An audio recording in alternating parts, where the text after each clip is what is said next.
Hi friends, Sarah here from Sunset Bow, and today I've got an unboxing to do. So this is the Mystic Faerie Tarot. I just got this in the mail from Amazon, and it's a deck I'd had my eye on for a while. I've always really liked the art style of this deck. I think it's really beautiful and kind of whimsical. I don't have a lot of other Fae decks. It isn't an energy that I work with a lot. So in this case, I think what I was really attracted to about this deck was sort of the fairy tale quality, the storybook quality of it. My understanding is that each of the suits follows a actual fairy story. So I really liked that concept of it, but in looking at it, I had seen it many times online. You know, it's a Llewellyn deck, so it's pretty widely seen, but it used to have really big borders on it, and there was something about the borders that I just actually found kind of off-putting. Typically, I don't actually object to borders on decks, depending on the border. You know, sometimes I find them to be really beautiful and they set off the imagery and the artwork and they really go. In this case, because the cards already have a little bit of a storybook quality to them, the borders felt extra distancing for some reason.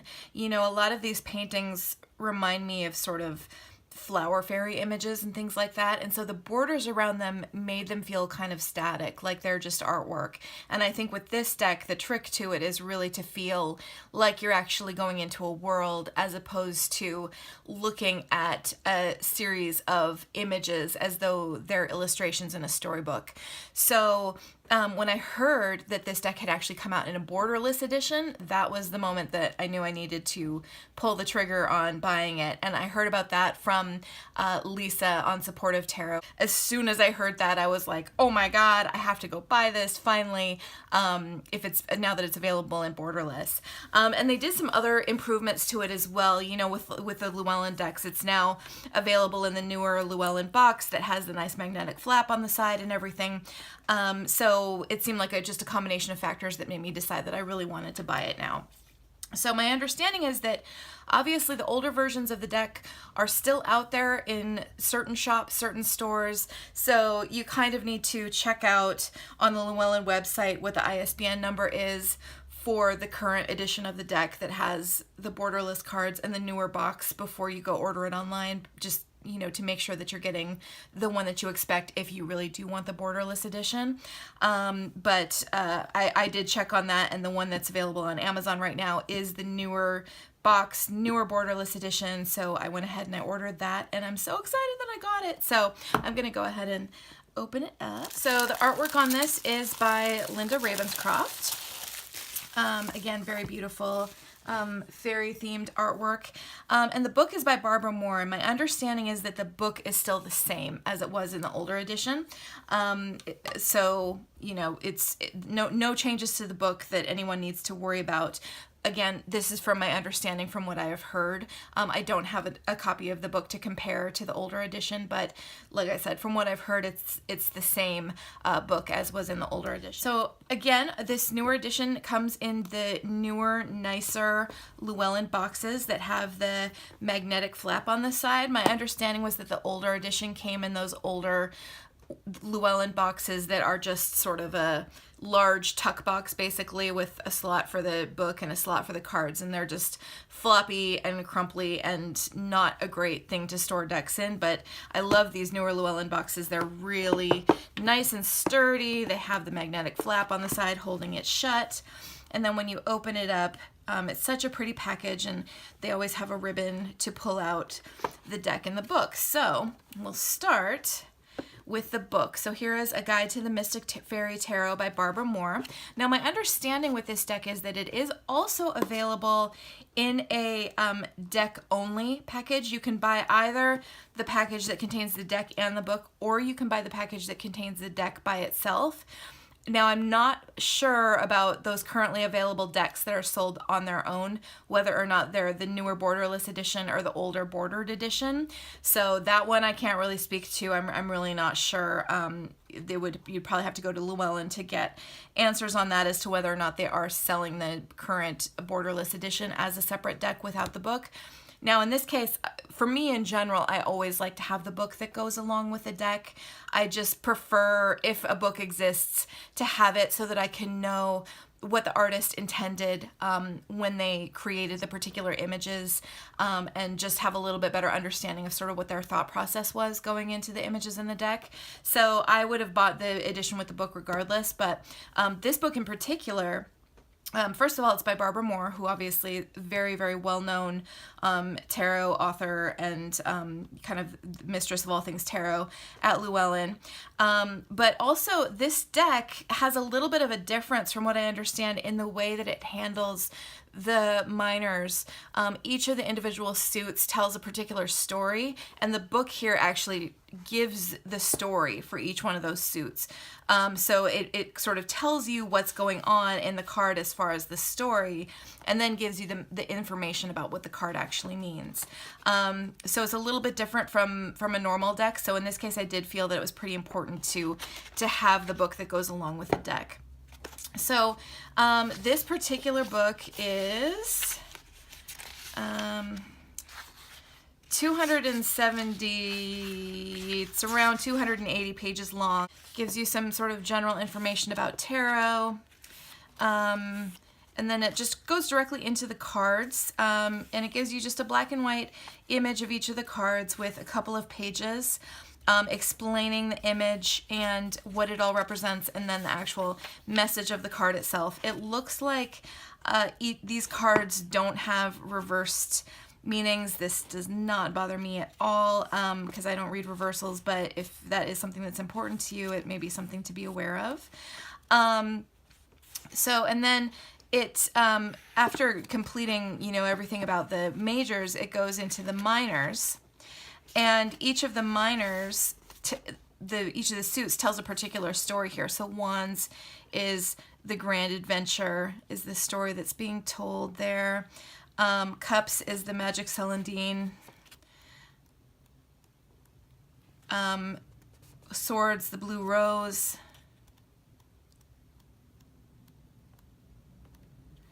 And Pentacles, a fairy's fortune. So each of these has a specific meaning, and each of them literally starts out with sort of once upon a time and tells you the full story that's being, covered by the artwork and the cards. And so it in my opinion, this one to me felt like an important deck to have the book for, because it seems like an understanding of the cards is going to be really enhanced by knowing what the story was and what the intent was behind the illustrations. So I'm very happy to have gotten the edition with the book. So now let's take a look at the deck. I'm excited. Okay, and so here is the deck. And so, yep, this is definitely the Llewellyn cardstock that we all know and either love or hate. I personally don't mind it. It's, it's quite thin and floppy, and I am a riffle shuffler, so I appreciate that. In this case, it is quite laminated. It is more laminated feeling than a lot of my other newer Llewellyn decks that have a little bit more of a matte finish. These are quite glossy, and they feel quite slick and not as slippery as Llewellyn cards typically do. So I think there's more lamination on these than what you would typically expect. But so, they are the sort of normal Llewellyn size, which is a little bit smaller than a typical US Games deck. These are the backings. They're very pretty. They are reversible. And yeah, it is definitely a floppy cardstock. But again, it feels like there is more of a laminated layer on this than if I compare, for example, let me pull out another Llewellyn deck. So I'm going to pull out my Everyday Witch Tarot here. And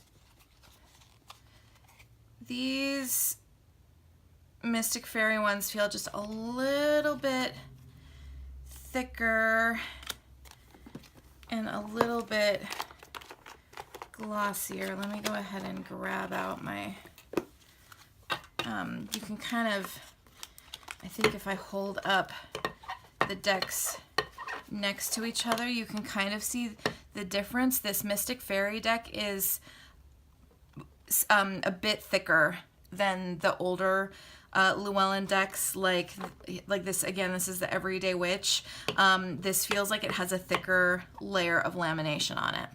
So, and it is a bit glossier. Not, you know, not super significantly glossier, but a bit glossier. I'm just going to pull out one more of my Llewellyn decks here just for a comparison. I'm going to pull out my Green Witch Tarot, which I feel like is even less, yeah, this is also definitely a significantly thinner deck than the Mystic Faerie in terms of just the overall thickness of the cards. So a little bit different from the Llewellyn decks that I think a lot of people are used to, just in terms of, again, the thickness and the amount of lamination. So what I'm going to do now is we'll start taking just a look through these cards, and I'm going to go ahead and adjust my setup a little bit here so that we can look at the cards a bit more closely. Okay, so here we are, a little bit zoomed in more on the cards. So I just kind of wanted to do a quick flip through of these just so that people could kind of see what they look like in their new, newer borderless incarnation. So here's the Fool and the Magician.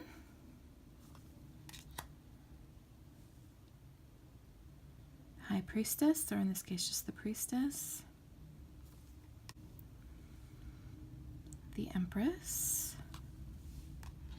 So as you can see, these do have a real storybook quality. They feel whimsical, but there's a little bit of an edge to some of them. I really love this Hierophant card, or the priest as they call it.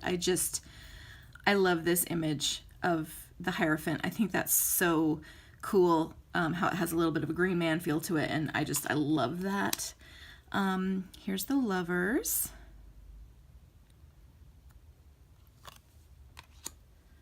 The Chariot. So yeah, very, very storybooky here. I really love this. I like how Strength has a little dragon rather than a lion. That's it, you know, it just has this whimsical feel. Like the Hermit here, he's just this little gnome hiding out among the mushrooms.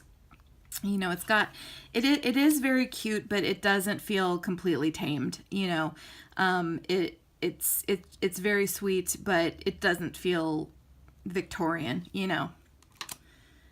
Justice.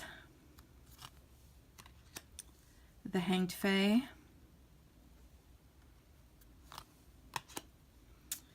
Death. I like her. Raven Wings. Temperance.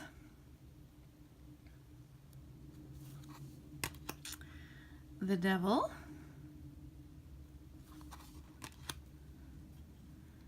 The Tower. The Star. I like her beautiful dragonfly wings. The Moon.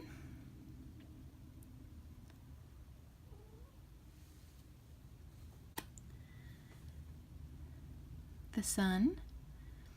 I like this. It does have a baby in it, but instead of being a creepy naked baby on a horse, it's a, you know, what looks like a fairy woman with her child, and I like that take on it a lot better. Here's Judgment. That's very lovely. And the World.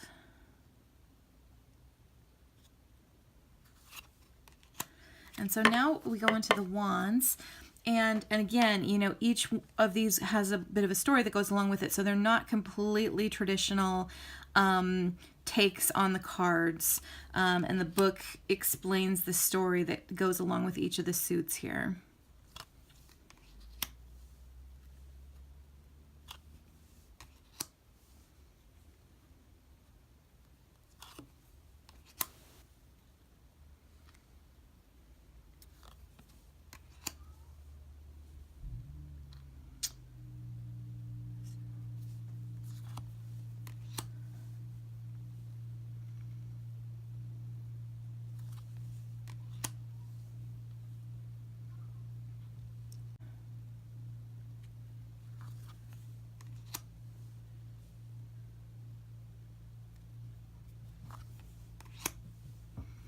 So the pages in this deck are knaves and the knight, and this knight is female, which I really like that. Here's the Queen of Wands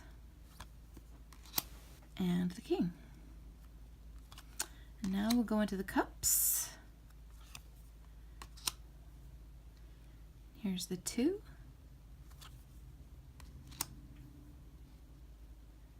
3, 4,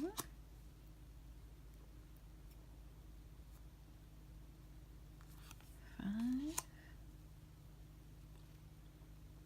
the 6, the 7, the 8,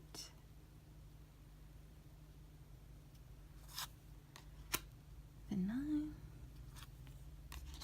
and the 10. And I have to say, I'm finding I already really prefer these with the borders off. Again, the borders for this, because it has this real storybook quality, felt kind of distancing, like you were just looking at illustrations in a book and you weren't really part of the world. And I feel like without borders, that effect is really lessened. So I really like that. Here is the Knave of Cups. The Knight of Cups. Again, the Knight is female, so that is awesome. The Queen of Cups. And the King of Cups. And here we go into the swords. The 2. The 3. The 4. The 5. So I'm assuming it's pretty easy to see here how kind of important it is, I think, to know the story behind the cards, because I think if you didn't, I mean, you can sort of get the meaning, but it doesn't have quite the same sort of level of visual symbolism, I think, as a lot of decks do. It really, to sort of glean the full meaning of the card, knowing the point in the story at which each card takes place is really going to be helpful. So I don't see this is a very readable deck unless you do get the book.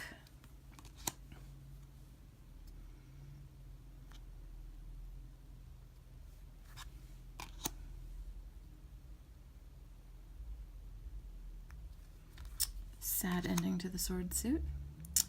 Here's the Knave of Swords, the Knight,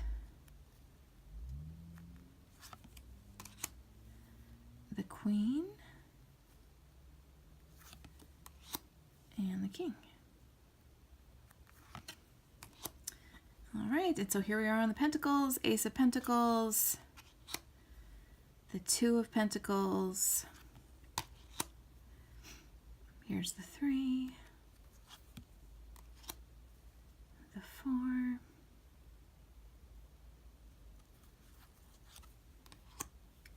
the 5, the 6,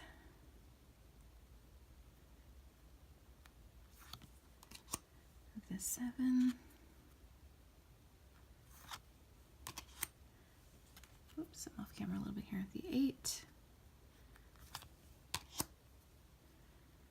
the 9, I love the little mice in the pentacles, and the 10.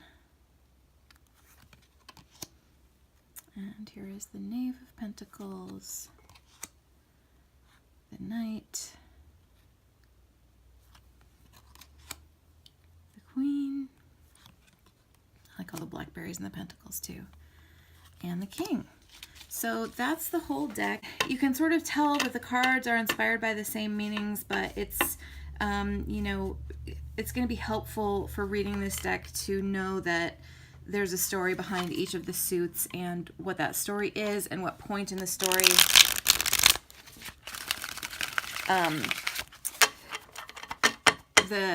each particular card falls along. Now, in terms of shuffling, I have to say, because of the extra lamination on this deck, it is a little bit, whoops, more difficult to shuffle than a normal Llewellyn deck. Like the cards don't sort of slide together as smoothly. The lamination's a little bit toothy and a little bit sticky. So it's just, you know, one of my favorite things about Llewellyn decks is how easy they are to shuffle.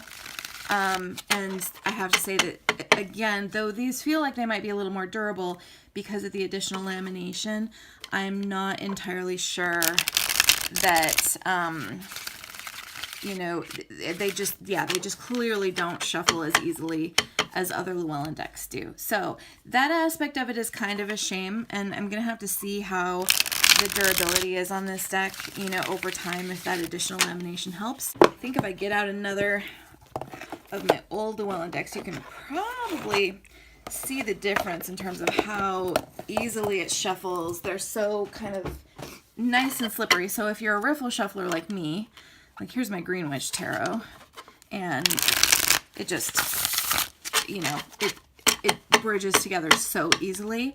It's just, it is a very different feel than this new one.